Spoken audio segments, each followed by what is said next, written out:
Durante los últimos meses de la Segunda Guerra Mundial, los británicos bombardearon Berlín varias veces y una noche, mientras estaban yendo hacia la base militar, hacia la seguridad de Inglaterra, los aviones fueron atacados por bombarderos de combate alemanes.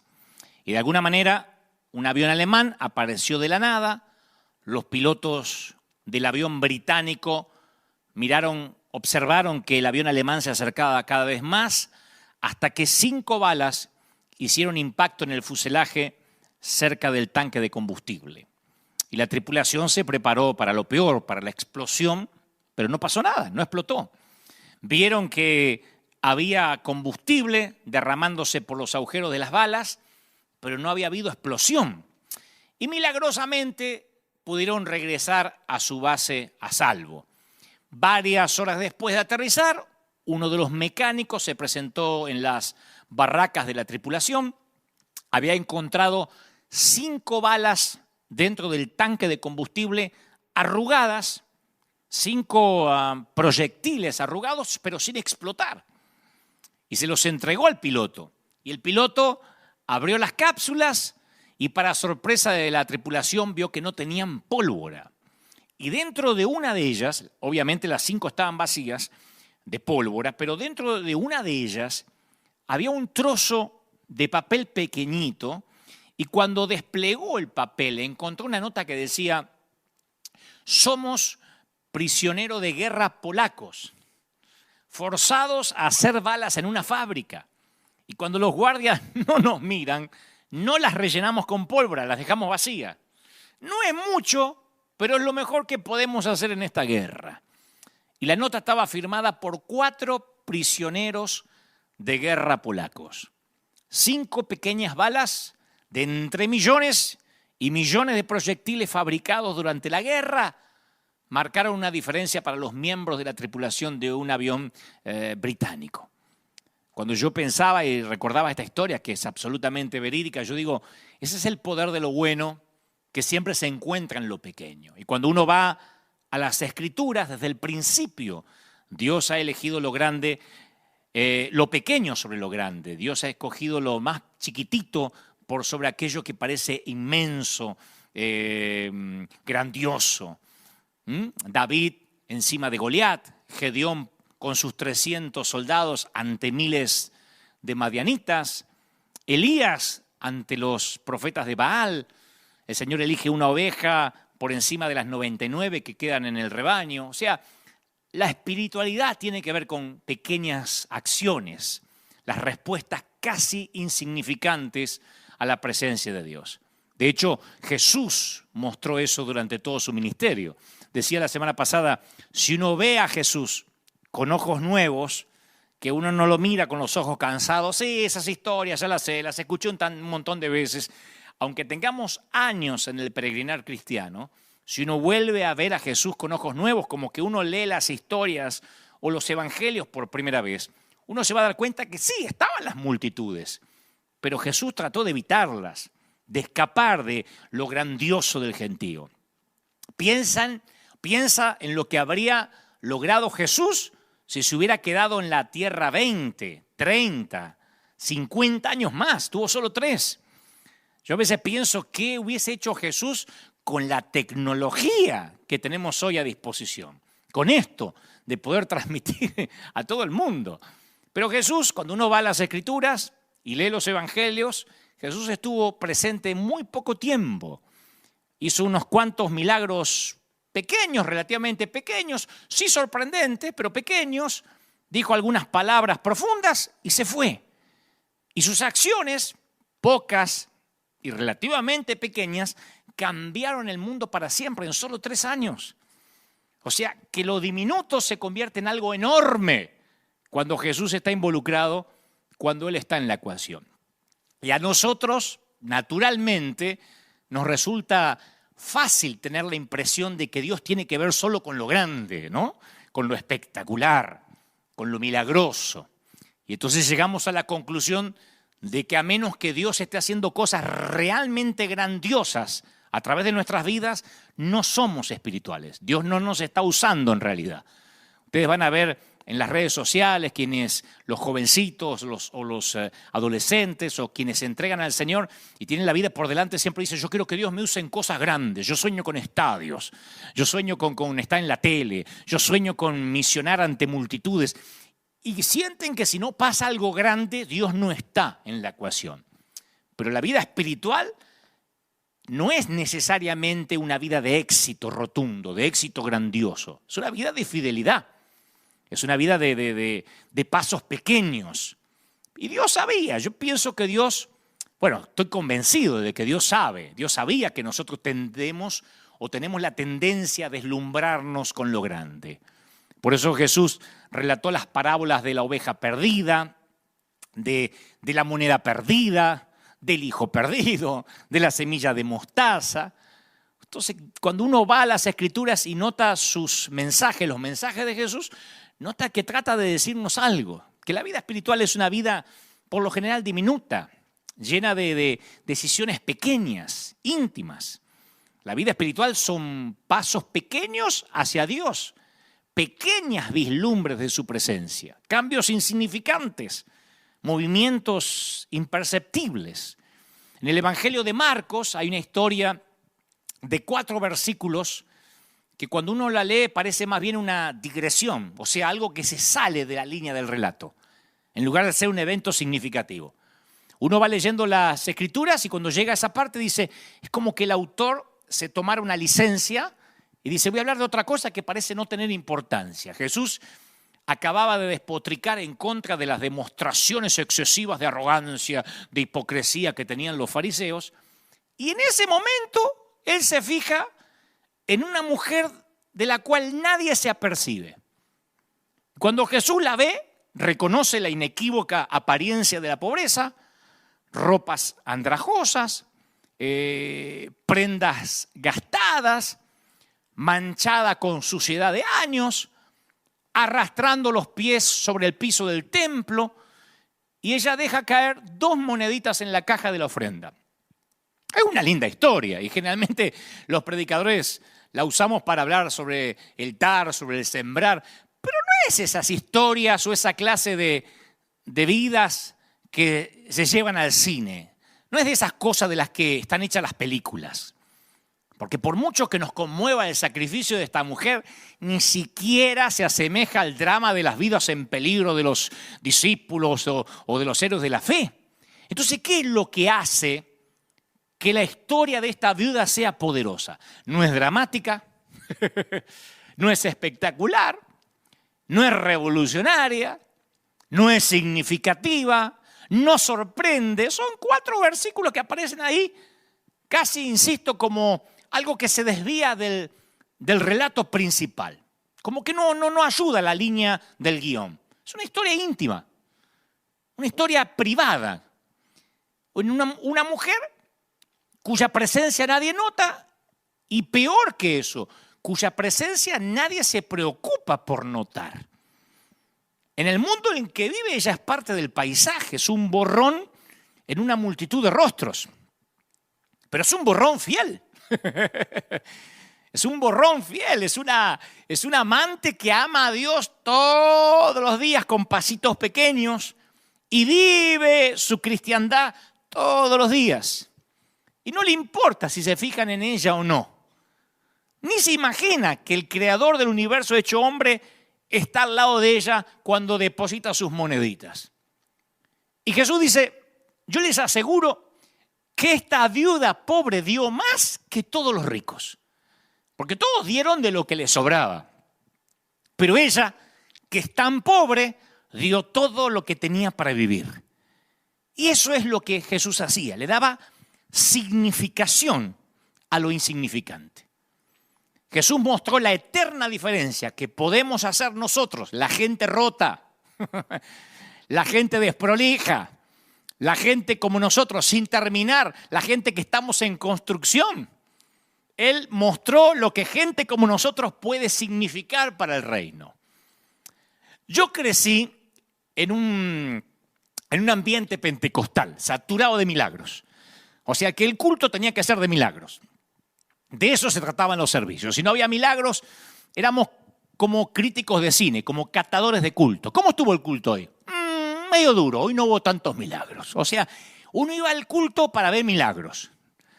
En aquel entonces no íbamos a ofrecer un servicio al Señor, a adorarle, vamos a escuchar testimonios, ¿no? La mayoría de las personas que iban a la iglesia en ese entonces daban testimonio de los milagros recibidos durante la semana que había terminado. Que el día antes de operarse desaparecieron los tumores. El pastor decía, habrá testimonio, y mejor que hubiera, si no te lo tenías que inventar. Entonces, si no había testimonio, se paraba uno y decía, yo doy gracias por la salvación de mi alma, el perdón de mis pecados y la sanidad de mi cuerpo. Y se sentaba, que era la de siempre. Venía hace 20 años agradeciendo por lo mismo, pero calificaba como milagro si no había otro más sorprendente o más actual. Pero la gente se paraba. El pastor decía, habrá testimonios hoy, tiempo de testimonios. Entonces se paraba la gente y decía, yo conseguí trabajo de una manera sobrenatural. Había como 300 en la fila y me eligieron a mí. Aleluya, gloria al Señor. Otro decía, yo conseguí estacionamiento cuando no había estacionamiento en todo el parqueo. Yo fui, justo había un espacio para mí. Gloria al Señor. Entonces los testimonios eran parte de mi niñez en la iglesia. De hecho, nuestra conversión, la conversión de los Gebel, fue porque mi mamá fue sanada de un cáncer terminal. Ella tenía pólipos intestinales, pólipos en la matriz, cáncer. Y un 1 de mayo de 1975, Dios sanó a mi mamá. Pero en esos días, y a partir incluso de la sanidad de mi mamá, para mí Jesús era como un gran mago. Porque siempre decían, Jesús quiere hacer un milagro. Deja que te haga un milagro, como si fuese un mago que está pidiendo hacer trucos, pero no lo dejan. Entonces siempre era Jesús, y así eran las campañas evangelísticas, hacían unos pasacalles, porque no había en ese entonces redes sociales, ni hashtag, ni memes, ni publicaciones virales. Entonces se hacían pasacalles que decían, Cristo salva, sana y liberta. Todos los días, menos los lunes. Porque los lunes era el día que no había campaña, ¿no? Cristo salva, sana y liberta todos los días, menos los lunes. Pero era eso, como que Cristo ofrecía milagros. Y yo creo en los milagros, como creía cuando era niño. Pero me desconcertaba que a veces la gente, otra gente de la misma iglesia, perdía el trabajo. O tenían un accidente. O se enfermaban. Esos eran los que, a la hora de los testimonios, calladito la boca. Porque eso no eran testimonios. Decir, perdí el trabajo, eran pedidos de oración, no era testimonio. Si a lo mejor al final se llamaba al altar, pasaban los que habían perdido el trabajo, los que se habían enfermado, pero se tenían que callar a la hora de los testimonios. Porque los testimonios era para que todos glorifiquemos a Dios. Y a mí me sorprendía que mi mamá había sido sanada de cáncer, pero otros morían de cáncer en la misma iglesia. Del mismo cáncer que fue sanado mi mamá. Entonces yo me preguntaba, ¿dónde estaba Dios? ¿O por qué Dios era tan arbitrario? ¿Por qué Dios era tan parcial? Lo más fácil era decir, lo que pasa es que el hermano se enfermó porque estaba en desobediencia. Yo me acuerdo de eso. Pastor, ore por mí porque esta semana me engripé muy fuerte y lo que pasa es que usted tiene un pecado oculto. Por eso la fiebre y la gripe no se le va. Yo escuchaba eso. Le agarró una enfermedad porque no estuvo firme. O escuché decir, si alguien se moría, por ejemplo, de la iglesia, la explicación era, Dios se lo llevó para que no se pierda. Dios sabía que si le daba vida se iba a perder en la droga, prefirió llevárselo. Y esa era la justificación de por qué Dios no lo había sanado. Después Dios quiere sanarte, Él quiere sanarte. Y si alguien no se sanaba, uno se sentía hasta con culpa de no sanarse. Sentía hasta vergüenza ajena del que no se sanaba o del que no recibía el milagro. Con los años de peregrinar cristiano, yo empecé a descubrir que la oración no funciona como una máquina de café donde uno introduce la petición y cae la respuesta y le agrega un chorrito de leche. Pero así nos enseñaban que funcionaba la oración. Si pedías algo y Dios no te lo daba rápido, estabas en pecado, en desobediencia o algo hiciste mal. Así nos enseñaban. De hecho, nos enseñaban todas las mañanas había que decir, Padre, encomiendo este día en tus manos. Acompáñame durante este día. Si ese día o un día te pasaba algo, lo primero que te preguntaba el pastor era, ¿y se acordó de entregarle su día a Dios?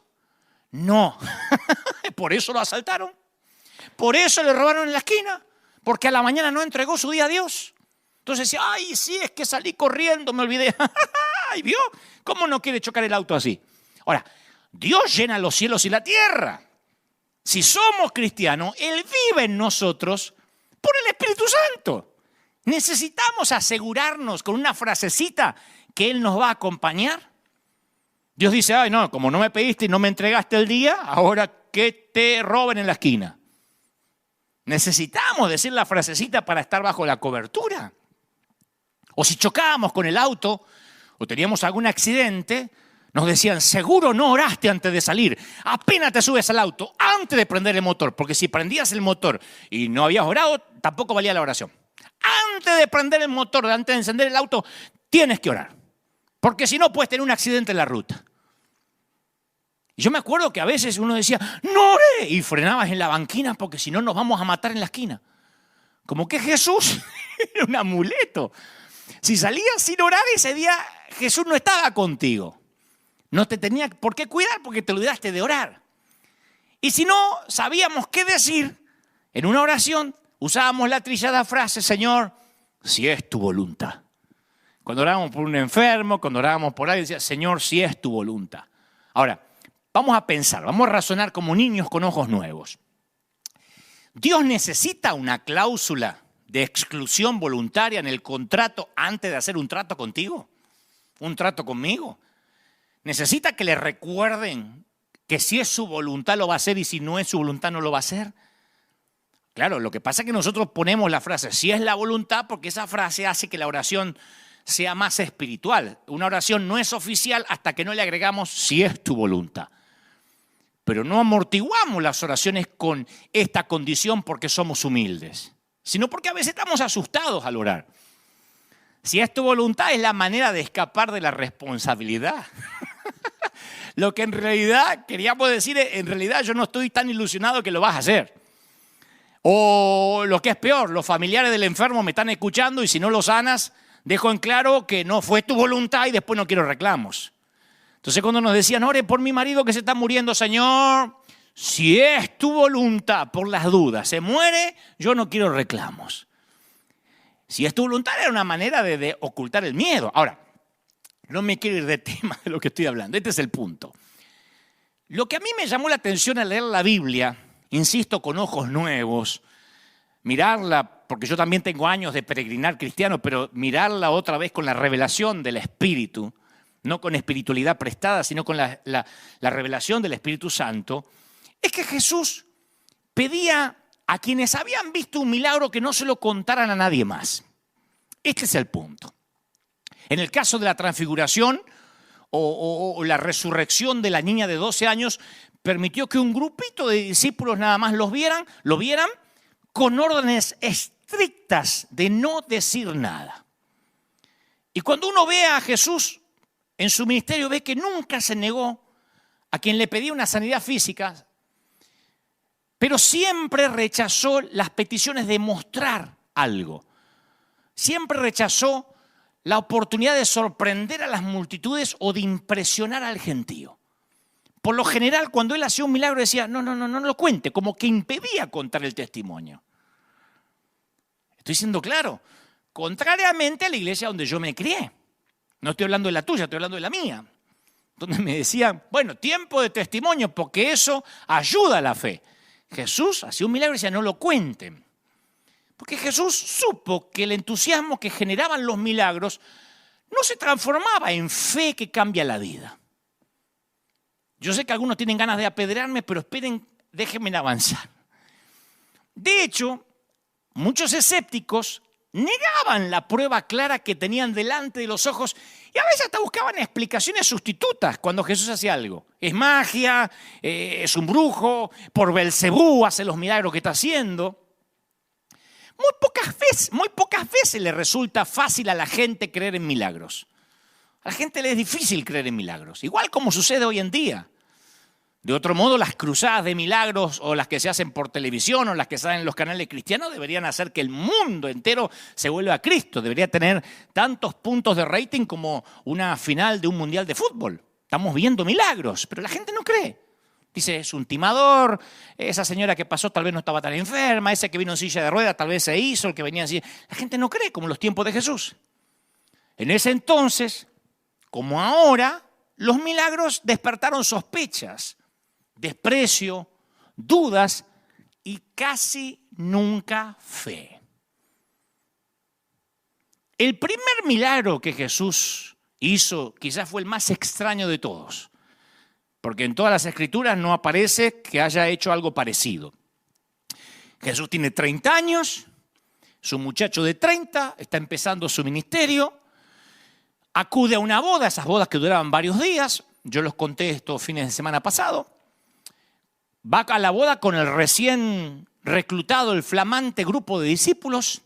Recién estaban los muchachos reclutados por el Señor, su mamá también fue, probablemente acompañado por otros miembros de la familia de Jesús, y conocen la historia, no les voy a repetir la historia de vuelta, ¿no? Al novio se le acaba el vino, es una vergüenza para ese entonces. La madre de Jesús le pide ayuda a su hijo, o sea, a Jesús, y ahí uno solo puede conjeturar qué pasó por la mente de Jesús en esos segundos que siguieron a la petición de María. Porque si Jesús intervenía, esto quería decir que su hora había llegado y a partir de ese momento su vida iba a cambiar.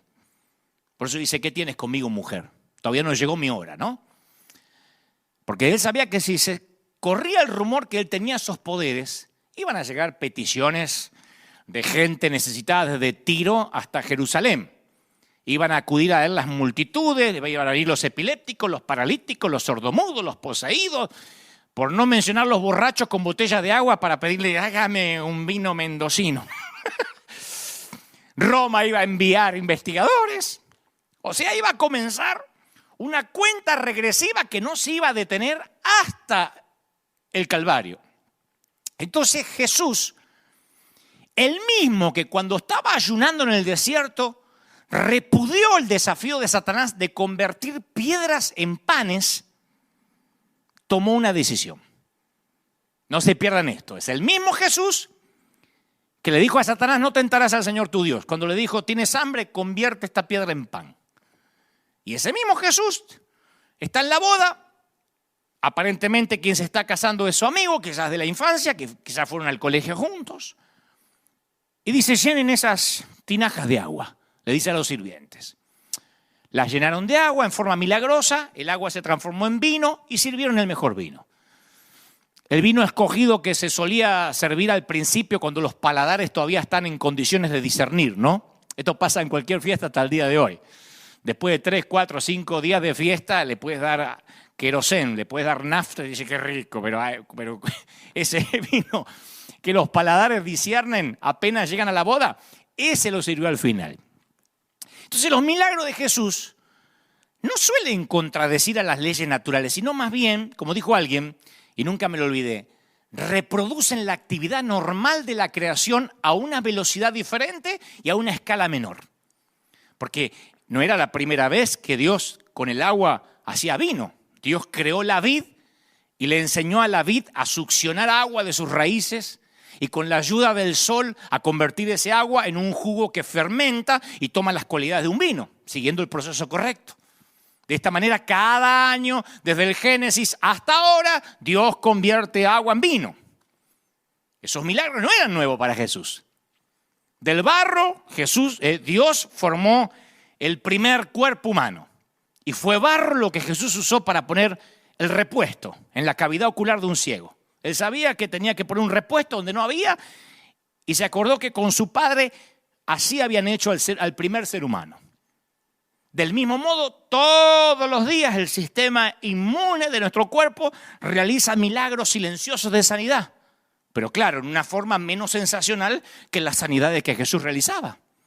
Y a la vez, como si fuera poco, en cada milagro Jesús dejaba una enseñanza. Juan cuenta la historia y advierte que el vino procedió de grandes vasijas. En una de ellas cabían entre 80 y 120 litros. Mirá si eran vasijas grandes. Algunos se imaginan que eran unas cositas chiquititas así como sirven ahora los camareros. No, eran vasijas grandes que se encontraban al frente de la casa. ¿Qué hacían esas vasijas grandísimas ahí en la puerta de la casa? Esas vasijas las utilizaban los judíos ortodoxos para cumplir con las normas de la purificación ceremonial. Incluso en la fiesta de bodas había que cumplir con los minuciosos ritos de la purificación. Entonces Jesús transformó esas vasijas, voluminosos símbolos de la ley, en cueros de vino, presagios de la gracia. Del agua purificada de los fariseos provino el vino nuevo de una época totalmente nueva. Ya había pasado, el Señor estaba diciendo con el milagro, ya pasó la época de la purificación mediante ritos. Ahora comenzó la época de la celebración del vino. Un religioso, ¿qué habría hecho? Y un religioso habría convertido vino en agua. Che, hay mucho vino, transformarlo en agua, a veces se emborrachan esto. Jesús trae celebración y fiesta, transforma el agua en vino. Pero no quiero que nos detengamos en esto, aunque sí es una joya, una piedra preciosa esto. Lo medular del tema es, el primer milagro de Jesús fue de tierna misericordia hacia un amigo. Fue una historia íntima. No hizo un escándalo. No lo publicó. Dejó, de hecho, que el novio se llevara el crédito. Mirá vos el tipo, qué previsor, dijeron del novio. Se guardó el mejor vino para el final y nosotros pensamos que este ratón se le había acabado el vino. O sea que permitió que el novio se llevara el crédito. O sea, una historia pequeña, mínima. Claro, cuando uno lo ve en las Escrituras y uno le pone el tono de la predicación y de la retórica y el Señor transformó el agua en vino, lo vemos como el súper milagro, pero era algo pequeño en una boda. Que el Señor no quería que se supiera porque se iba a correr el rumor y eso era una cuenta regresiva hacia el monte de la calavera. En cada milagro, como el del ciego de nacimiento que les conté hace un par de domingos, los discípulos miraban para atrás para encontrar el por qué. ¿Por qué el tipo es ciego? Y Jesús orientaba su atención hacia adelante, respondiendo con una pregunta diferente. No por qué, sino con qué propósito. ¿Se acuerda? No es que pecó ni sus padres, dijo, del ciego, sino para que las obras de Dios se manifiesten en él. No para que los demás vean, para que las obras se manifiesten en él. Y otra vez, el milagro no produjo ni fe ni conversiones, igual que en la boda. Porque en las bodas de Caná no salieron todos alabando al Señor, ¿eh?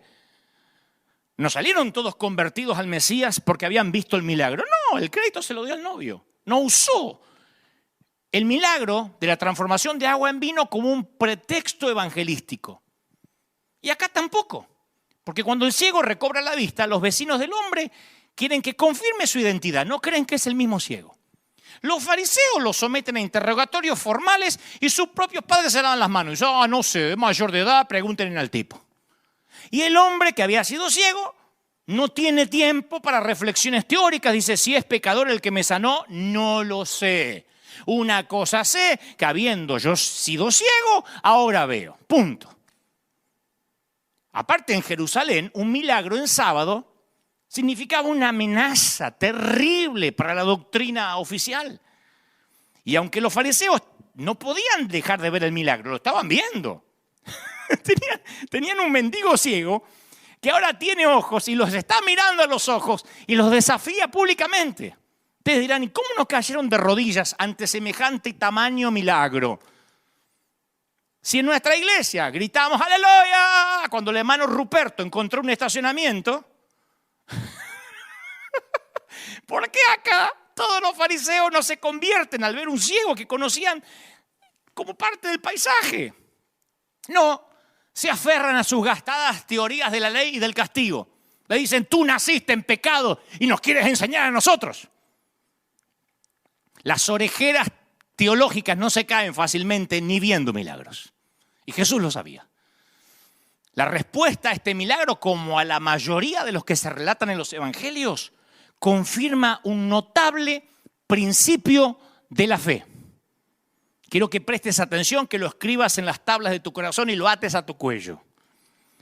Aunque la fe puede producir milagros, los milagros no producen necesariamente la fe.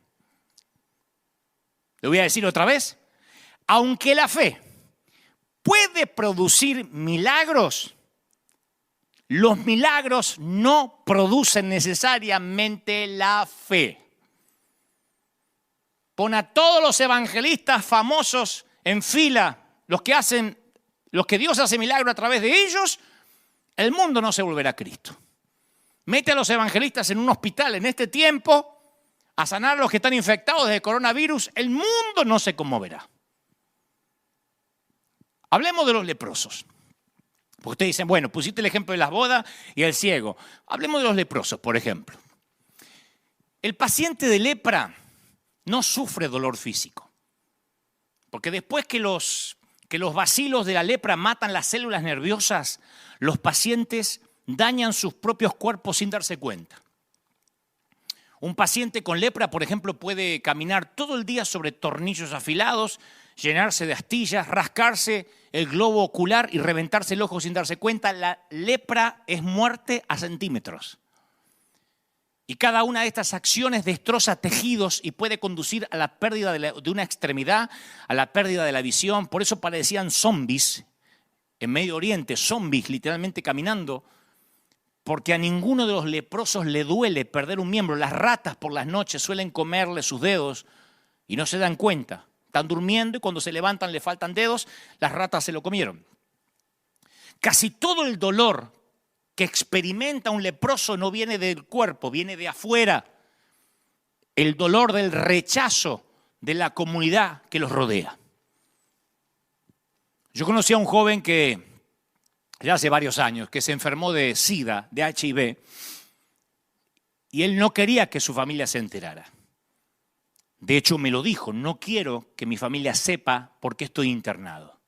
Él quería morir sin avergonzar a su familia, porque él aparentemente se había contagiado del HIV teniendo relaciones homosexuales. Y cuando sus padres se enteraron, finalmente, yo también los vi, se negaban a ver la razón por la cual su hijo estaba en el hospital. Y su propia madre, y me consta, que había traído ese cuerpo al mundo, no quería tocarlo. Y se aseguró que no apareciera en ningún récord del hospital, o sea, en ningún archivo del hospital, que tenía SIDA. A todos les dijo que murió de cáncer. La madre decidió no verlo en sus días finales. Y este muchacho murió sin recibir de su madre el toque que le hubiera ayudado a sanar su alma. Porque ella no tenía esperanza de que se iba a sanar. Él quería abrazar a su mamá y de alguna manera pedirle perdón. Sus padres eran cristianos. Él quería pedirle perdón por irse así. Pero su madre se negó a verlo. Dijo, a mí me hace mal. Y no me quiero enterar, no quiero saber ni lo que tiene. No quería escuchar al médico. Me contaba alguien cercano a la familia que cuando el médico iba a dar el parte decía, no, doctor, él lo que tiene es cáncer. Y el médico decía, no tiene cáncer. Sí, él tiene cáncer, es otro tipo de cáncer. No querían verlo. El HIV, el virus del corona, cualquiera de esas cosas, sin intentar comparar patologías, es la lepra de nuestro tiempo.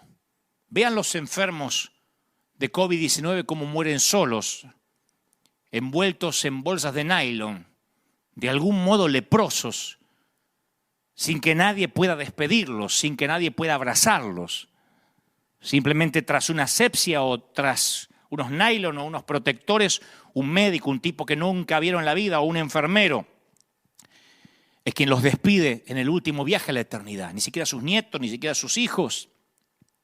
Esa es la lepra actual. Así que yo me puedo imaginar la indignación de la multitud cuando uno de esos parias pasa entre ellos para echarse a los pies de Jesús. Es como que ahora estamos aquí, todos con la mascarilla, con la distancia social, y alguien viene estornudando diciendo, ¡tengo corona! ¡Tengo corona! ¡Vengo a que me ore! La gente se enfadaría. Yo no vine acá a contagiarme, vine a adorar a Dios, gritaríamos. O gritarían unos cuantos. Y este leproso grita, Señor, si quieres, puedes limpiarme. No dijo si puedes, no desconocía el poder de Dios, no dudaba de su poder. Dijo, es probable que no quieras y lo entenderé. Si no quieres, lo voy a entender. Nadie me quiere tocar, nadie me quiere orar, nadie me quiere sanar. Mateo, Marcos y Lucas incluyen la misma contundente frase. Jesús extendió la mano y lo tocó. Otra historia íntima.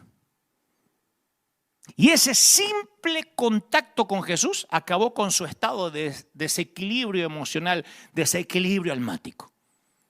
La respuesta de Jesús estableció una pauta para la iglesia. No sanó al leproso para que la gente dijera, ¡aleluya! ¿Cuántos creen? ¿Cuántos leprosos hay aquí? Hagan la fila. No fue para eso. Fue para marcar un precedente para la iglesia. Tenemos medicamentos para personas con enfermedades como la lepra. Y quizá pronto descubran una vacuna contra el corona. Pero esos medicamentos no tratan el problema principal, la enfermedad de no ser deseado. Las consecuencias sociales siempre son más severas que las físicas. Antes guardaban cuarentena en una colonia para leprosos, pero el antiguo Oriente no fue la única cultura que aislaba a sus heridos. Nosotros ya no construimos colonias, pero levantamos paredes. Me estaba acordando esta semana cuando en mi congregación se excluía a alguien de la iglesia. Se esperaba el día de la Santa Cena, que era el día que había más congregación. Y entonces decía, hermano fulano, hermano Federico, ¿dónde está? Usted va a ser excluido de la congregación porque ha mirado el televisor. Porque mi papá, teníamos en casa un televisor blanco y negro. Esos que tenían lámparas adentro y esos televisores calentaban. Entonces papá decía, en nuestra iglesia era pecado mirar televisión. Y papá decía que no la miraba, la teníamos ahí para la venta, la íbamos a vender. Pero mirábamos tele, porque papá decía, yo vamos a mirar tele, quería ver una serie, él era fanático de Bonanza, así que ponía Bonanza y un día tocan el timbre en casa y era el pastor, y así que apagó rápido la tele. Pero quedaba el puntito, ¿te acordás que quedaba el puntito? Así que estábamos así, espera que no se va el puntito, porque te quedaba un puntito así en el medio, que a veces te daba 1 hora y media hasta que se vaya el puntito. Así que lo distrajeron al pastor por afuera, mostrándole la gallina, los perros hasta que se fuera el puntito. Mamá le hace así a mi papá, que el puntito se había ido y entró. Y entonces tuvimos tan mala suerte que el pastor dice, ¿cómo va? Y se apoya sobre el televisor y estaba tibio. Y entonces supo, porque esas lámparas calentaban. Entonces supo que había mirado tele. No le dijo nada, porque en ese entonces la disciplina se hacía pública. Y se usaba la prédica para darle con un palo, no se lo llamaba y se lo reprendía en privado. O sea, se lo excluía y se lo exhortaba de manera vergonzante, de manera pública. Y con nombre y apellido. Hermano Federico, el Señor me mostró que estuvo mirando televisión. Porque no decía, estaba caliente la tele, el Señor se lo había mostrado. Para darle un tono más místico. Así que está excluido de la congregación. Así excluyeron a mi papá. Mi papá estuvo casi 15 años excluido de la comunión. No le negaron el saludo porque había mirado Bonanza. Lo excluimos, lo proscribimos de nuestra población. Al hermano fulano se le niega la comunión. Y eso era literal, se le negaba el saludo. O lo sentaban. Hay gente que hasta el día de hoy sientan al líder cuya célula no crece. A mi propia madre, a mi propia mamá le negaron la comunión porque una vez se había teñido el cabello y le había quedado medio rojizo. Y entonces ella vio que nadie la saludó porque se corrió el rumor en iglesias chiquititas, esos pueblos chiquitos, infiernos grandes. Y entonces nadie la saludó y mi mamá estaba medio triste. Y fue a consultar con el pastor qué pasó y el pastor dice, con esa cabeza como una zanahoria, no pretenderá que la saludemos. Entonces seguimos levantando paredes. Ustedes dicen, wow, eso es radical, pero esto sigue ocurriendo todavía. Esto no es de los años 70, ¿eh? El divorciado conoce ese sentimiento hasta el día de hoy. No tendrá cabeza de zanahoria, color zanahoria, pero sabe lo que se siente. Y que no se divorcie conociendo ya a Cristo. Se aguanta el matrimonio como lo tenga, pero no se te ocurra divorciar. Simulá que eres feliz. El desempleado, el indocumentado, se le mira con espíritu de sospecha. El inmigrante que no habla inglés en los Estados Unidos, las madres solteras. Esos son los intocables del mundo occidental. Ni hablar si tiene dudas de su orientación sexual. Ni hablar si entra alguien homosexual y rapidito no se hace heterosexual y se casa el otro domingo con el sexo opuesto, porque al homosexual le dan 3 días para cambiar. 3 días. Si el domingo pasó al altar, para el miércoles se me hace machito. Y si no, viven en el exilio involuntario. No estoy haciendo apología de ningún pecado. Lo que digo es que levantamos paredes. Y esos leprosos viven sus vidas calladas, solitarias, infectados por sus temores de rechazo y sus recuerdos de la última vez que intentaron acercarse. Y están tan rotos que prefieren que no se los toque por miedo a que se los lastime otra vez. ¿Y qué hacemos los cristianos? Somos expertos en mantener distancias. La distancia social no la inventó la pandemia, ya la inventamos nosotros hace años los cristianos, distancia social. Viene alguien vestido medio raro, una chica con minifalda y no van las hermanas a saludarla rápido. Así como tenemos vecindarios para hispanos, vecindarios para negros, vecindario para chinos, asilo para los viejos, escuela para los retardados, centros para los adictos, prisiones para los criminales, así tenemos también iglesia para los santos. Y la sensación de no ser deseado es la pobreza más terrible, más extrema. Pero no te confundas. No hay que ser hacedor de milagros para satisfacer esa necesidad. Y otra vez, el milagro de quitarle la lepra no produjo fe en nadie. No hubo una gran conversión. De hecho, cuando sanó a 10 leprosos, solo uno regresó. Ni siquiera se convirtieron 9 de los que habían sido sanados. No hubo conversión masiva, ni siquiera en los que fueron sanados. Jesús dijo, no son 10 los que fueron limpiados, porque uno de ellos volvió agradecido. ¿Y los otros 9 dónde están? Jesús lo pregunta de manera retórica, ¿no? De manera irónica. Ya sabías que no iban a venir. Jesús lo sabía todo y sabía por qué no habían venido. Ya está, se fueron a vivir la vida loca. ¿Qué van a venir a agradecer? Lo que querían era ser sanos, no seguir a Jesús. Y Jesús dice, no hubo quien volviese y diera gloria a Dios, sino a este extranjero. Y ahí le dice, levántate, tu fe te ha salvado. Recién ahí recibe la salvación. Antes solo era sanidad. Solo uno fue salvado. 9 se perdieron. Así que ahí es cuando nos damos cuenta qué era lo que le importaba a Jesús de la gente. Si no hubiese hecho campaña de milagros. Recién ahí le dice, tu fe te ha salvado. Y los otros 9 se perdieron. Se fueron al infierno sanos. Y a donde más noto que Jesús no le daba importancia a la sanidad. Ahora, hago un paréntesis. Cuando yo digo no darle importancia a la sanidad, no significa que no ores por sanidad, que no creamos. Insisto, mi mamá fue sana. Y hemos visto decenas de milagros en la congregación. Estoy hablando de prioridades. Cuando yo veo la prioridad de Jesús, que le daba prioridad a la salvación, más que cualquier otra cosa, es con el relato del paralítico que rompe el techo. ¿Se acuerdan? El hombre que había pasado toda la vida en posición horizontal iba a lograr un momento de fama vertical. Y los predicadores nos esforzamos en mencionar, bueno, que los techos de paja en ese entonces, la teja de Palestina era más fácil de desmontar. Nos olvidamos que un hueco en el techo no es el camino normal para entrar a una casa. Además, por muy liviano que fuera el techo, muy precario, al hacer un hueco iban a interrumpir lo que sucedía abajo. Se iba a levantar polvo, caería sobre la gente, restos de paja, restos de arcilla, iba a impedir que la reunión continúe. Pero ahí viene la reacción inesperada de Jesús.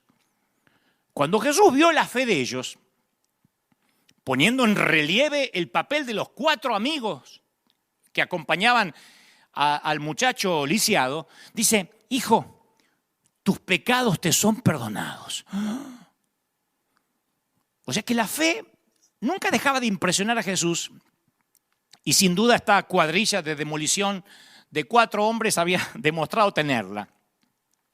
Pero aún así Jesús confundió a los que asistían al servicio. ¿Quién era Jesús para perdonar pecados? Y ahí empiezan los expertos religiosos a debatir acerca del derecho de Jesús a perdonar pecados, sin hacer caso del paralítico que está en medio de los escombros. Y Jesús silenció el debate con palabras enigmáticas, pero que resumen la actitud hacia la sanidad física. Le dice, ¿qué es más fácil? ¿Decirle al paralítico, tus pecados te son perdonados? ¿O decirle, levántate, toma tu lecho y anda? Y aunque dejó en suspenso la pregunta, todo su ministerio da la respuesta. La curación física es muy fácil, sin duda alguna, para Dios. Para sanarlo bastaba una orden, pero para perdonar los pecados tenía que subir a la cruz. Jesús nunca se encontró con una enfermedad que no pudiera curar, un defecto congénito que no pudiera corregir, un demonio que no pudiera exorcizar, pero sí se encontró con escépticos que no pudo convencer y con pecadores que no pudo convertir y con fariseos que no pudo hacerlos cambiar.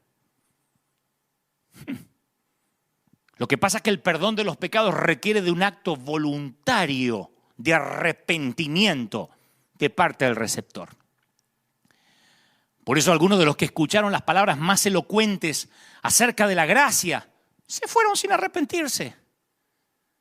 Pues para que sepáis que el Hijo del Hombre tiene potestad para perdonar pecados, le dijo Jesús al sanar al hombre. Y esa es una ilustración de lo inferior al servicio de lo superior.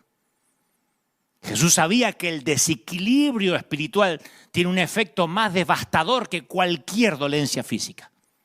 Él sabía que alguien sanado sin arrepentirse no hacía sentido. Jesús no vino a sanar las células del mundo, sino vino a sanar sus almas. Si no, habría hecho, insisto, una gran cruzada de milagros en Alejandría, en Roma, en Jerusalén, y todos se habrían convertido. Pero los milagros no producen fe. La fe produce milagros. Un programa de 2 horas por televisión de milagros no producen fe en los escépticos. Y hasta por ahí nomás en los creyentes. Yo lo he visto incluso en nuestra congregación. Mientras están contando los testimonios, la gente corre al estacionamiento para que no les agarre el tránsito ni el trancón. O están hablando, mirando el celular. ¿Qué tenía usted? No podía caminar. Corra para allá, corra para acá. ¡Aleluya! Y la gente masticando chicle. Lo que pasa es que como vivimos en cuerpos materiales, le damos poco valor al mundo del espíritu. Y Jesús dedicó mucho tiempo a asuntos como la hipocresía, el legalismo, el orgullo, los celos, la falsa santidad, el fingimiento. ¿Quién conoce un ministerio por televisión que se dedique a sanar esos problemas? Pero conocemos muchos que se centran en dolencias físicas. La mayoría de la gente se siente atormentado por el más leve sufrimiento físico. ¡Ay, ore por mí, pastor, que me duele la cabeza! Rara vez se siente atormentado por el pecado. Y cuando se trata de milagros, Jesús tiene prioridades muy diferentes que la mayor parte de sus seguidores. Solo un milagro aparece en los 4 evangelios, que se realizó en las verdes colinas a orillas del mar de Galilea cuando la popularidad de Jesús iba en aumento. Se presentó el problema de la alimentación. ¿Se acuerdan? Les había predicado por horas, tenían todos hambre. Había, 5.000 hombres sin contar, sin mencionar mujeres y niños. Y Jesús toma 2 peces salados, 5 pequeños panes y realiza el milagro que todos estaban esperando. 3 de los evangelios, de los evangelistas, se detienen ahí. Solo Juan habla de lo que pasó luego. Dice que después de haber disfrutado por un día el milagro, querían otro. Lo que pasa actualmente, querían otro. ¿Nos puede hacer otro? Y ahí es cuando Jesús se muestra brusco y acusa a la multitud de tener motivos egoístas, de desear solo alimento para el estómago. Les decía, yo soy el pan de vida, cabezones. Yo soy el pan de vida. Si no coméis la carne del Hijo del Hombre y bebéis su sangre, no va a haber vida en ustedes. Pero ellos querían fast food, ellos querían comida rápida, querían hamburguesa, papa frita, querían empoderarse, querían pactar para comprar la casita, querían pactar para tener el auto, querían frotar la lámpara del genio y tener sus 3 deseos. Y no iban a renunciar fácilmente a su sueño. Es como pretender que la gente que acude a una noche de milagros venga a la reunión de oración durante la semana. No estoy criticando otras iglesias, pasa acá también. Acá hacemos cadena de 7 días en tiempos tradicionales, que son 7 días donde oramos por milagros y oramos por prosperidad y por la gente trae sus peticiones, repleto siempre, lunes, martes, miércoles, jueves, viernes, sábado, domingo, decimos vengan a orar y es un grupito así. Así somos. Y en los tiempos de Jesús encima había una vieja tradición judía que enseñaba que el Mesías iba a renovar la práctica de Moisés, se creía, de servir el maná diario. que no iban a tener que trabajar, que les iba a haber maná todos los días, igual que el éxodo de Israel, creían eso. Y cuando vieron la multiplicación de Jesús, de los alimentos, dijo, eso es lo que hizo Jesús, lo mismo que Moisés. Entonces, con el milagro del día anterior, todavía haciéndoles la digestión, pidieron otra señal milagrosa. Se habían vuelto adictos con una sola comida, querían otro congreso de empoderamiento. Pero esa no era la clase de Mesías que esperaban. Ellos querían un Mesías que le hiciera muchos milagritos. Así pasó en la sinagoga. Señor, hemos escuchado que en las bodas de Caná transformaste el agua en vino. ¿Nos puedes hacer un milagro aquí? Y él dijo, no. Ustedes están ciegos, pobres y desnudos, se van a morir en pecado. Nunca les dio pan y circo porque se lo pedían. Entonces la multitud inquieta empieza a dispersarse, lo mismo que comieron. Yo sé que estás pensando, yo veo a Jesús tomar unos pececitos, unos panes, y comen un promedio de 8.000, 10.000 personas, no me muevo más de al lado de él. No, vieron el milagro, como no les hizo otro, empezaron a dispersarse y empezaron a quejarse. Y hasta los discípulos empezaron a decir, dura esta palabra, Señor, ¿quién la puede oír? Vamos a ver si vamos cambiando un poco el mensaje, porque así no vamos a reclutar mucha gente. Y muchos lo abandonaron, hasta una separación de discípulos que solo Juan menciona. Y Jesús dijo, ¿queréis iros también vosotros? Le dijo a los 12. ¿Ustedes también, chicas, se quieren ir? Porque esto no es para cualquiera, ¿eh?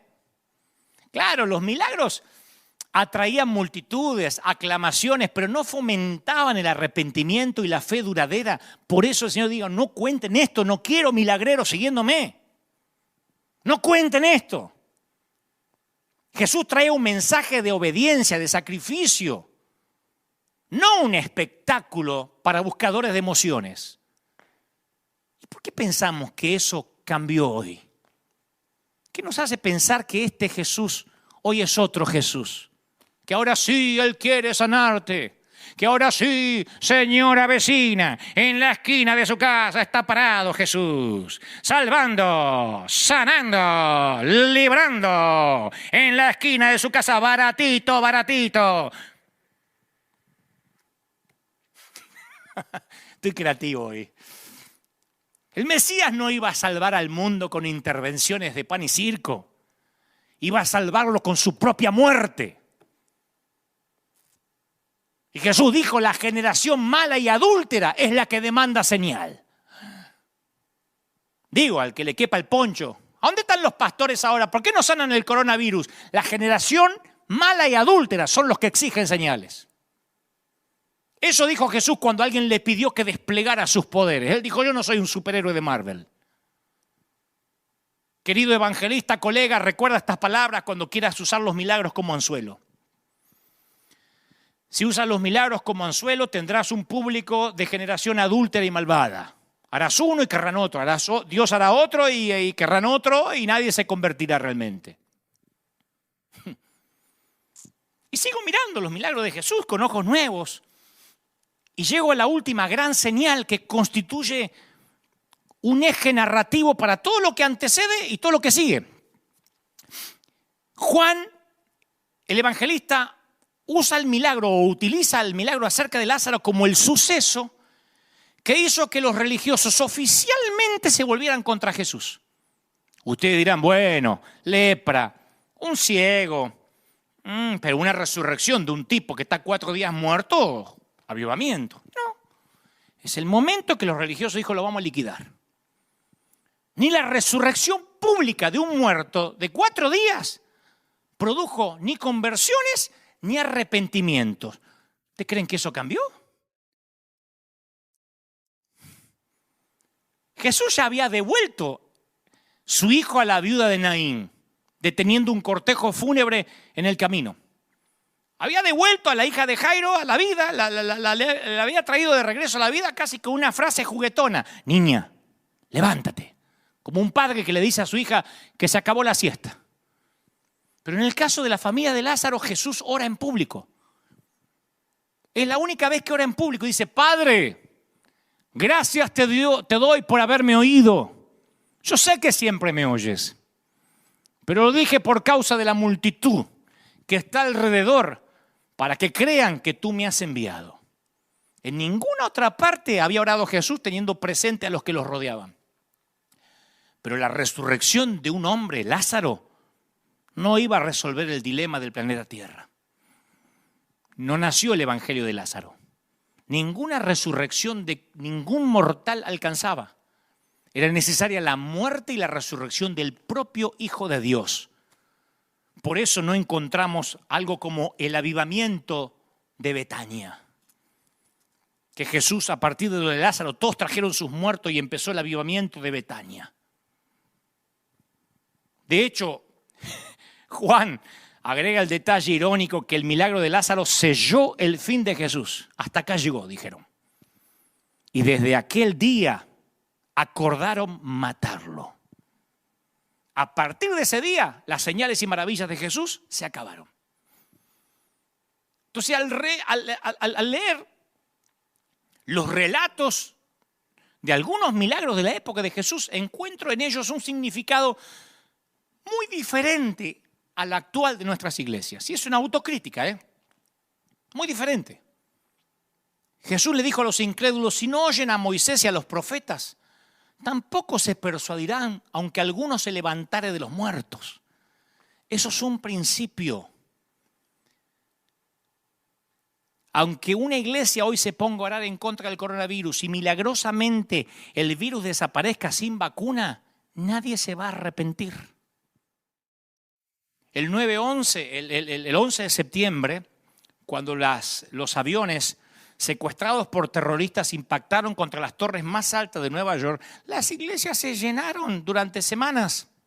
Y después se tomaron vacaciones y empezaron a ir otra vez para Navidad y para Pascuas.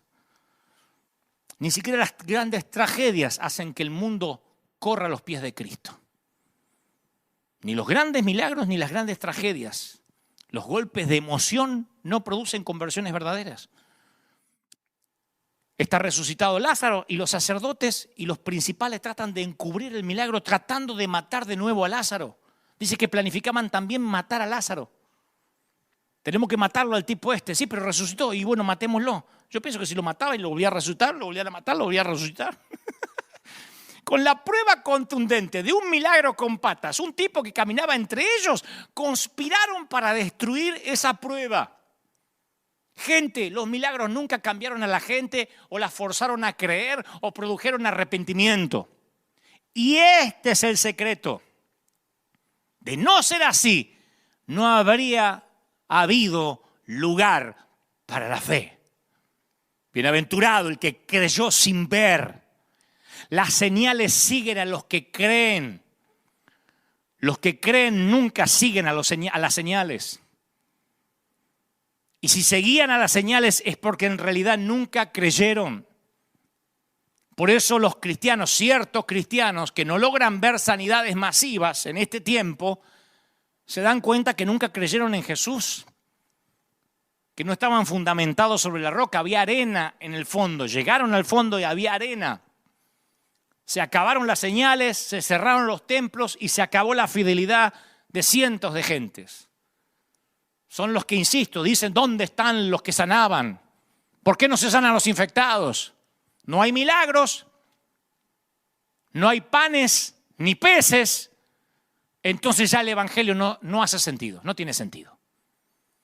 La fe no es una póliza de seguro. En todo caso, un seguro no previene accidentes, sino que te da un fundamento firme para hacerle frente a las circunstancias, a las consecuencias.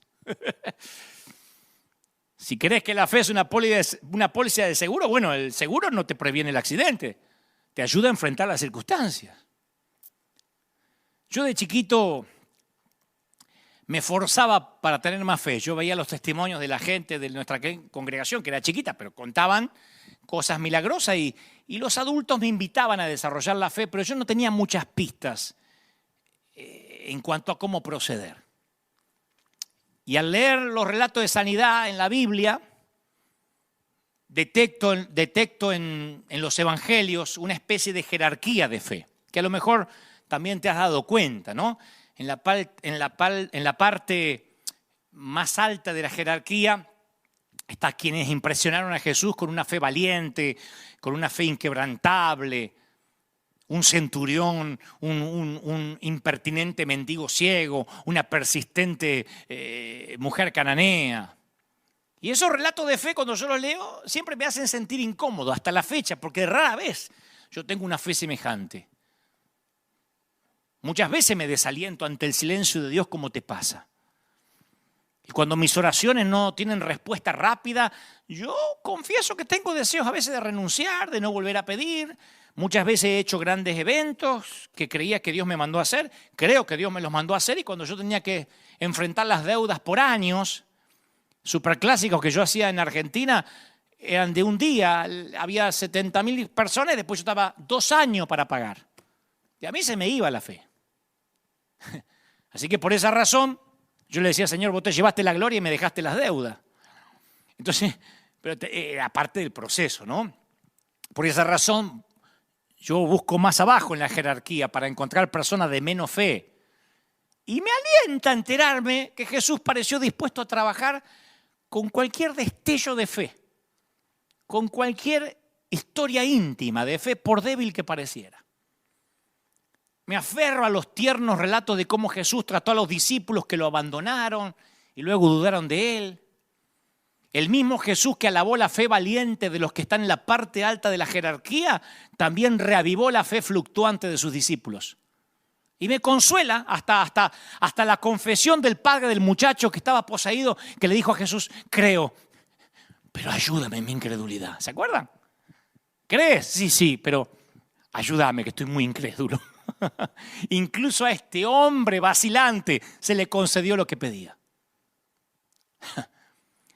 Yo te conté que los Goebel nos convertimos por la sanidad de mi mamá.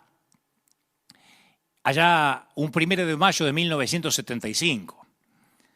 Y rara vez, primera vez que lo voy a decir, en público, rara vez quien fundamenta su fe en un milagro suele permanecer.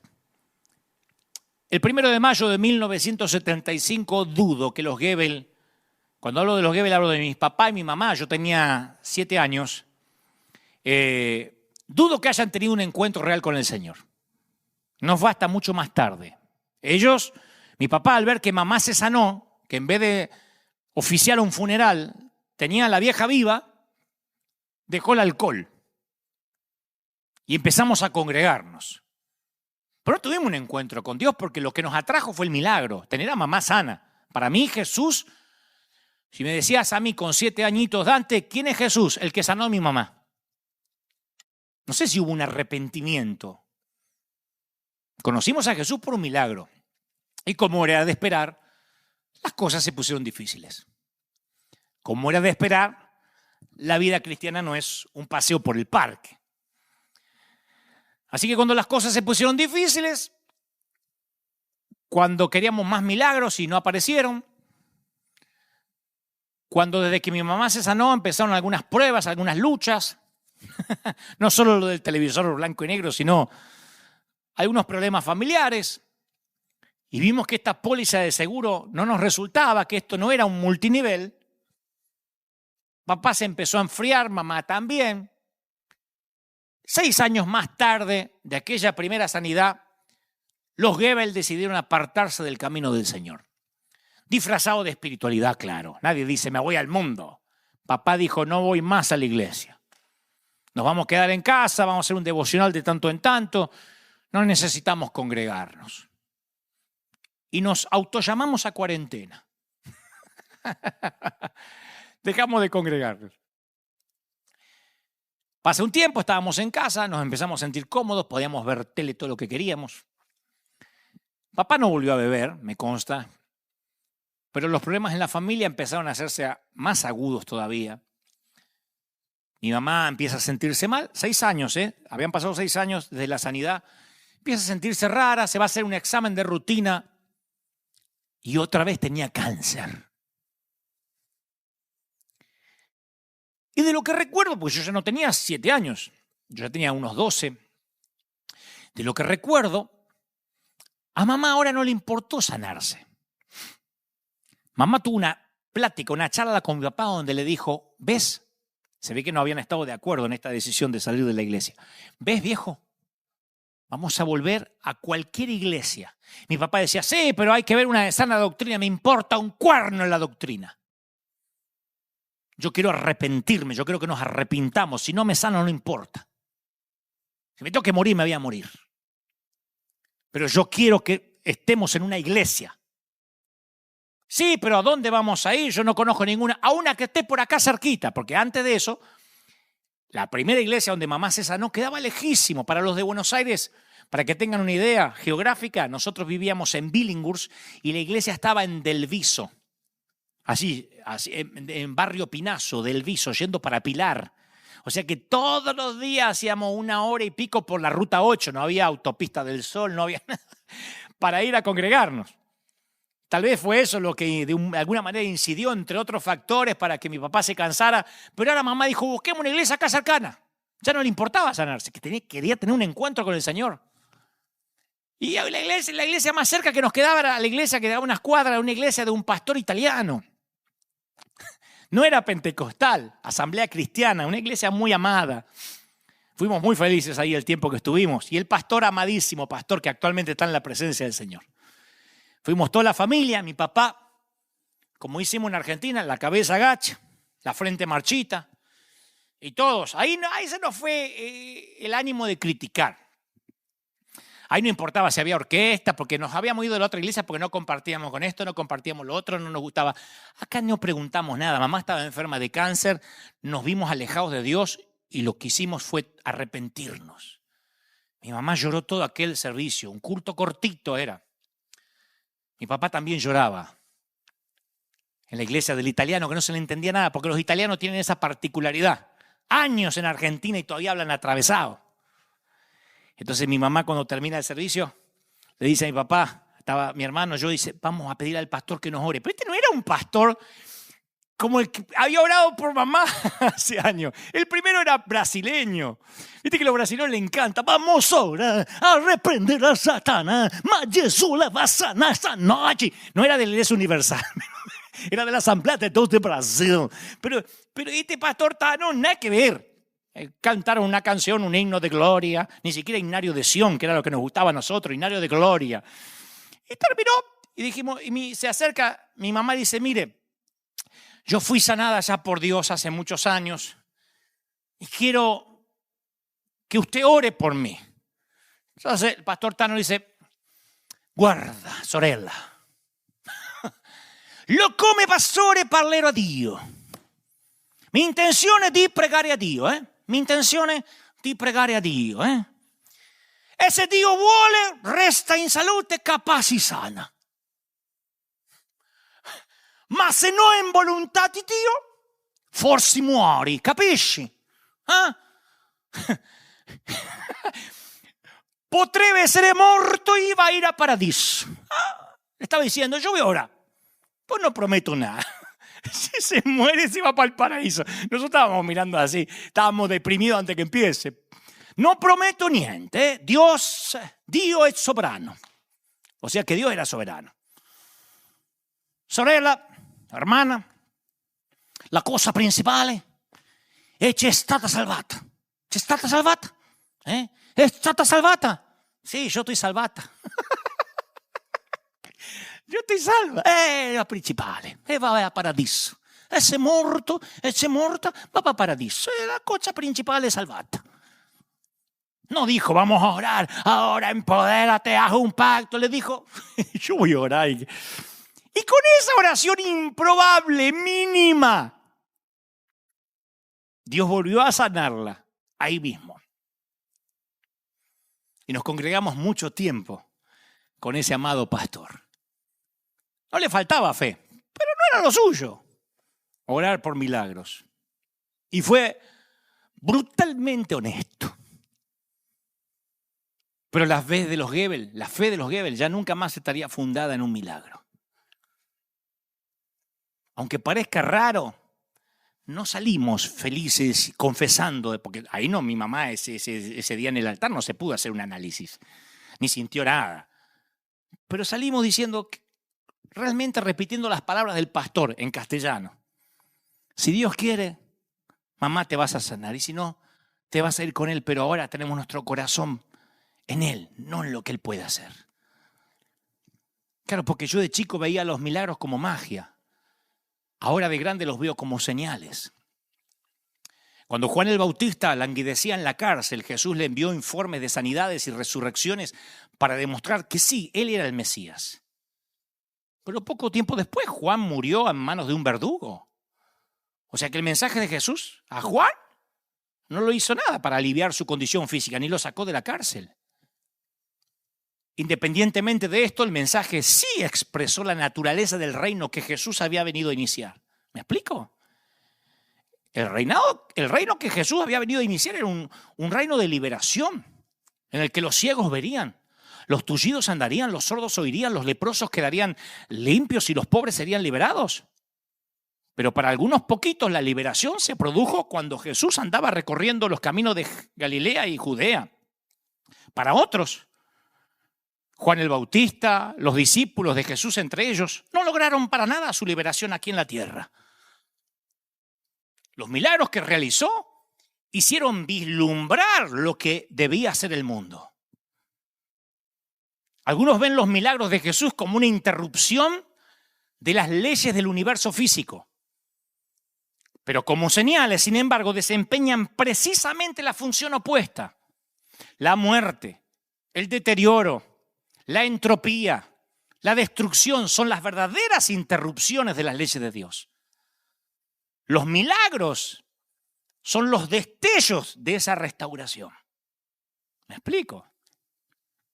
Las curaciones que Jesús realizó no son milagros sobrenaturales en un mundo natural.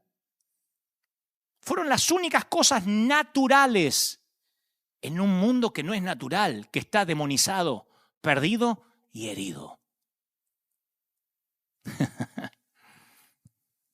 El que tenga oídos que oiga. Voy a regalarte esta última historia íntima para terminar. No es de la Biblia, es de la congregación. A los 76 años de edad, Gertrudis,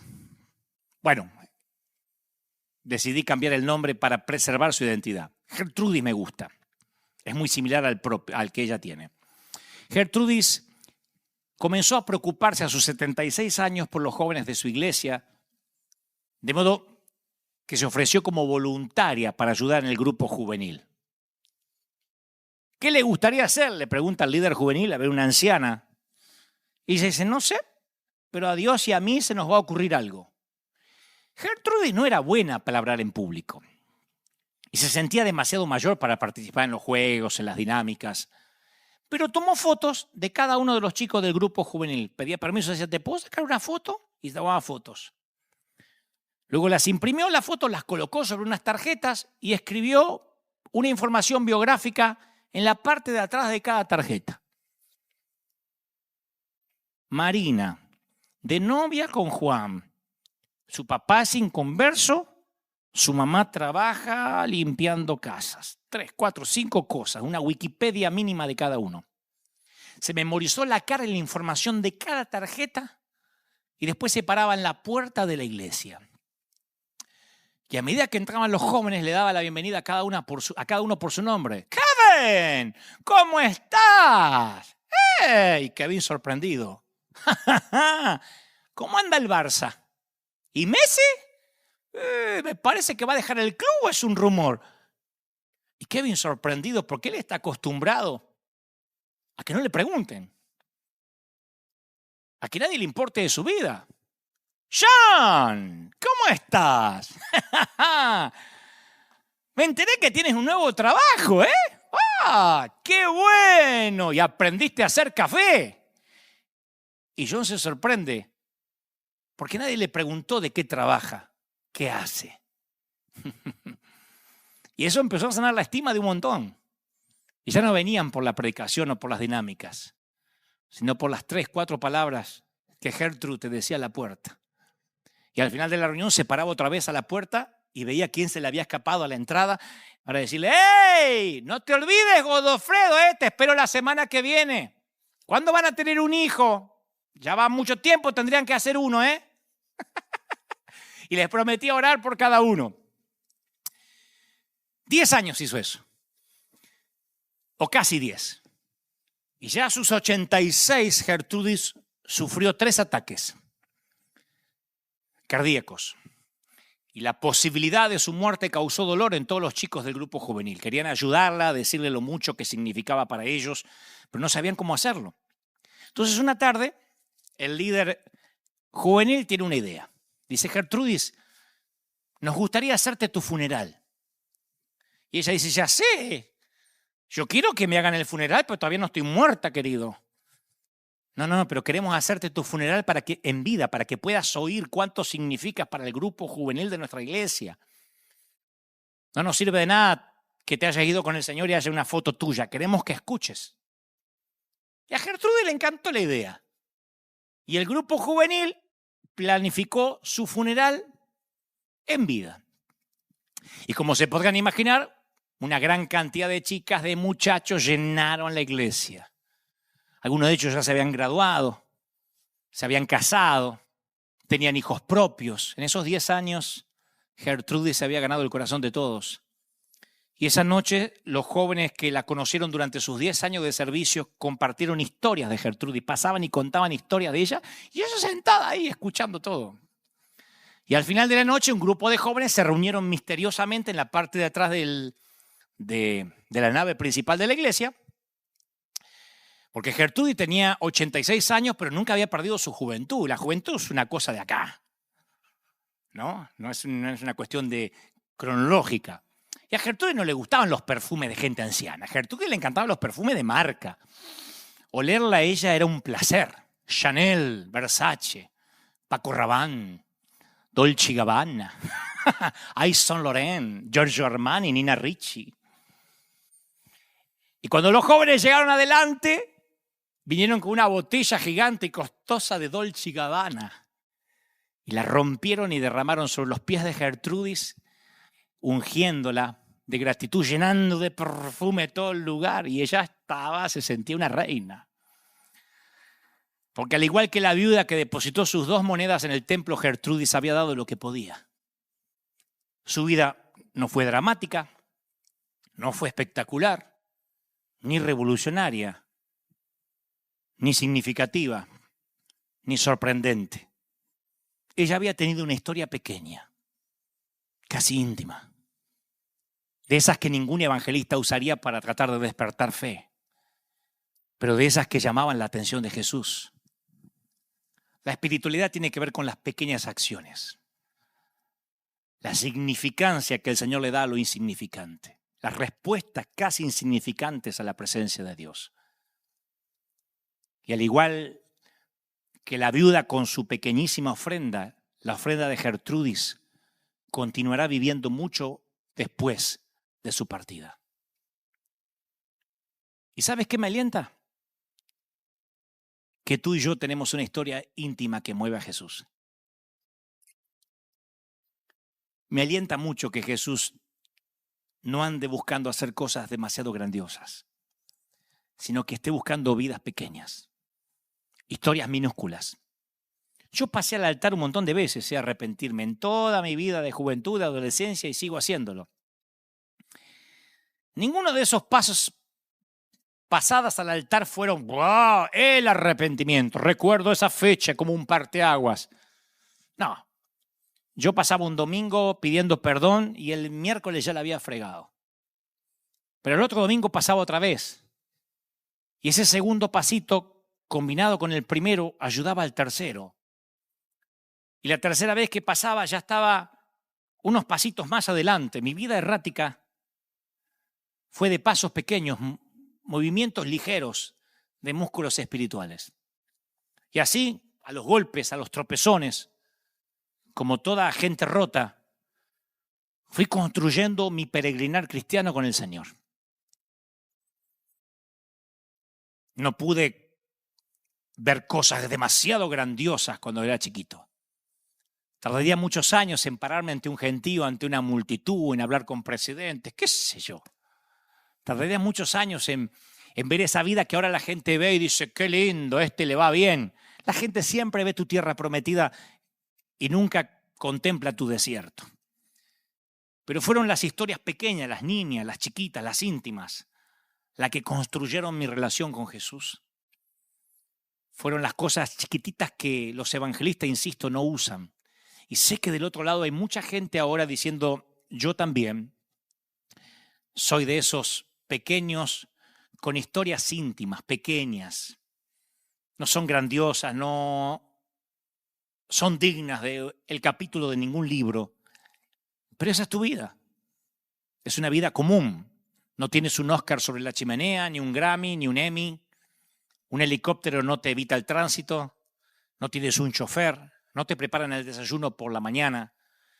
Tu vida es un día común enlazado con otro día común. Y eso termina siendo el collar de una buena vida.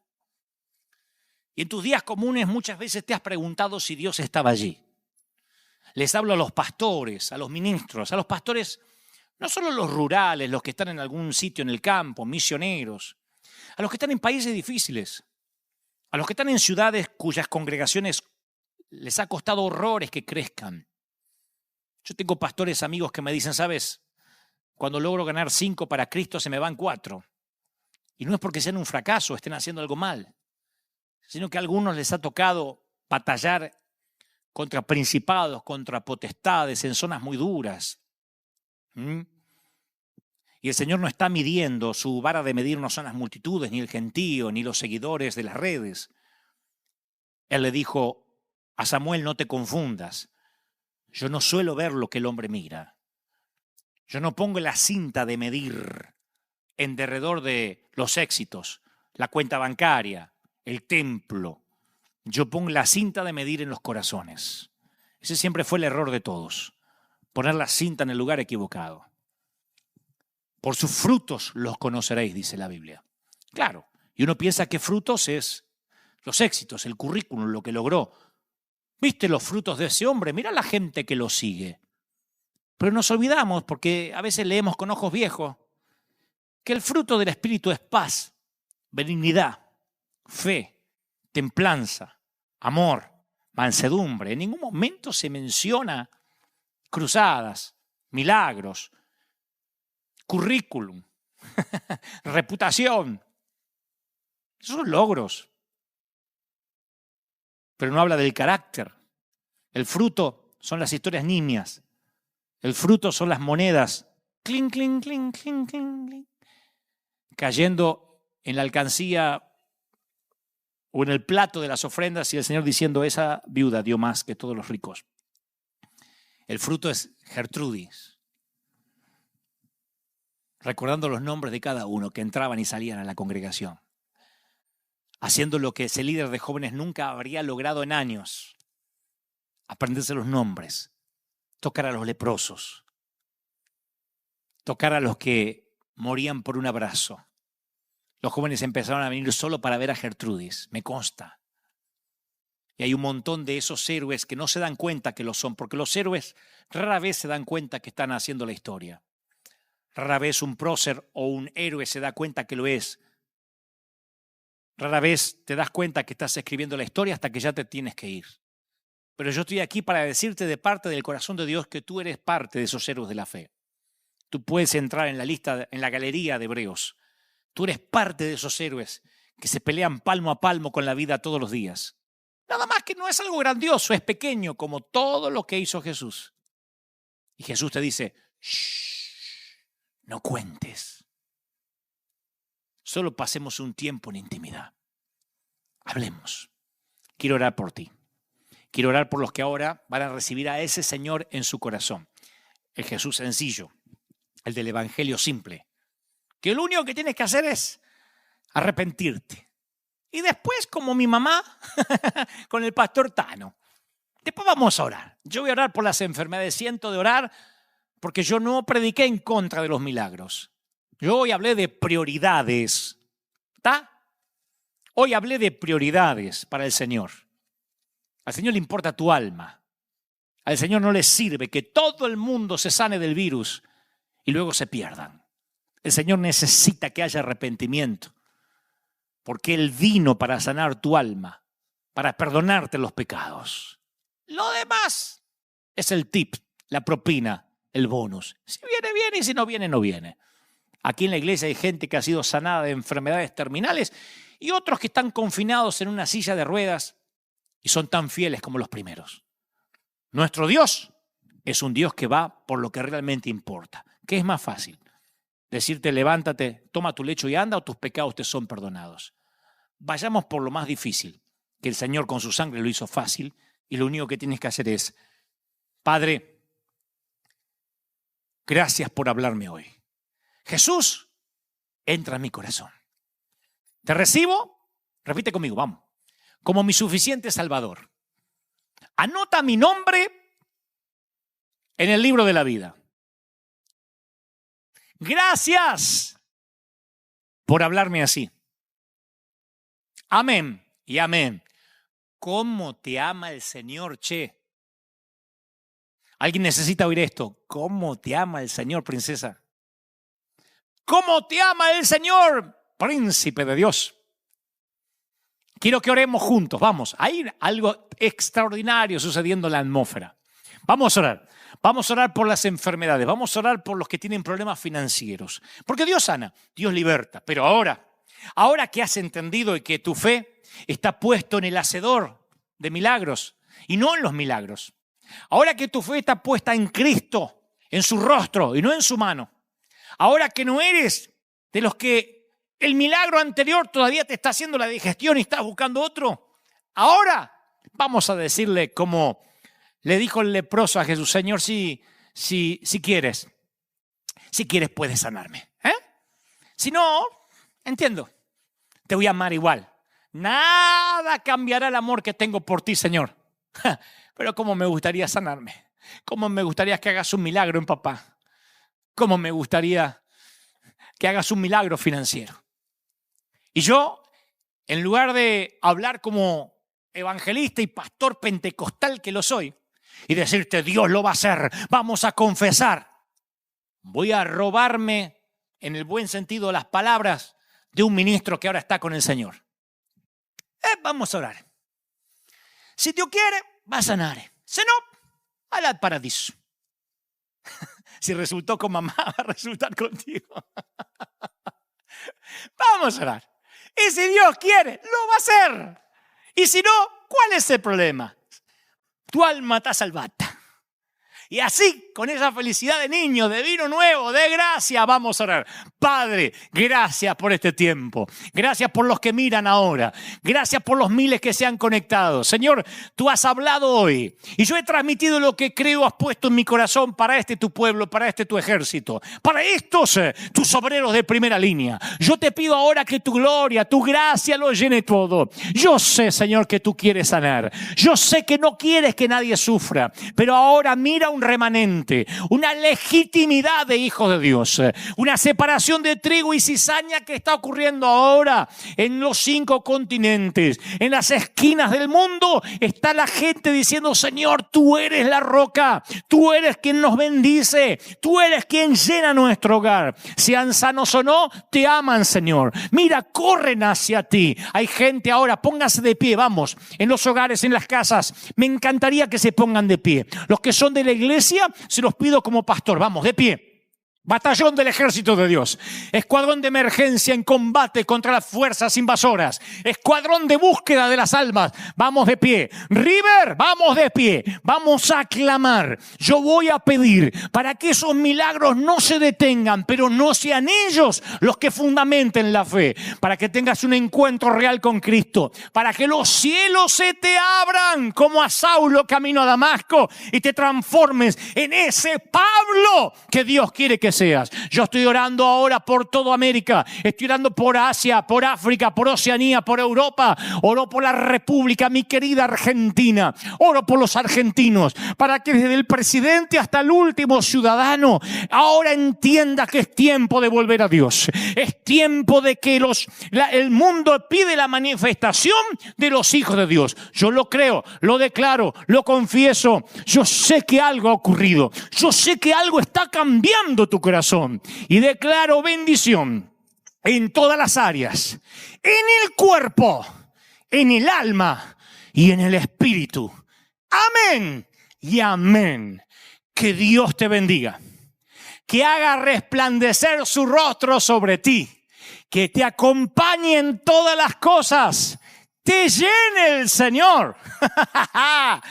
Y claro, Dios mediante, si Cristo no viene a buscarnos, si todavía estamos aquí con salud, y si no, nos vamos con Él. Vamos al paraíso. Pero si quiere Dios permanecer aquí con nosotros, si quiere dejarnos aquí, nos volvemos a encontrar dentro de 7 días, aquí en la pantalla, aquí en los dispositivos. Gracias por estar. Te dejo con la placa final para que nos ayudes a que este río no se detenga. Dios te bendiga, te guarde para siempre. Que tengas una gran tarde, una gran noche en cualquier uso horario que me estés mirando. Dios te bendiga. Hasta la próxima semana.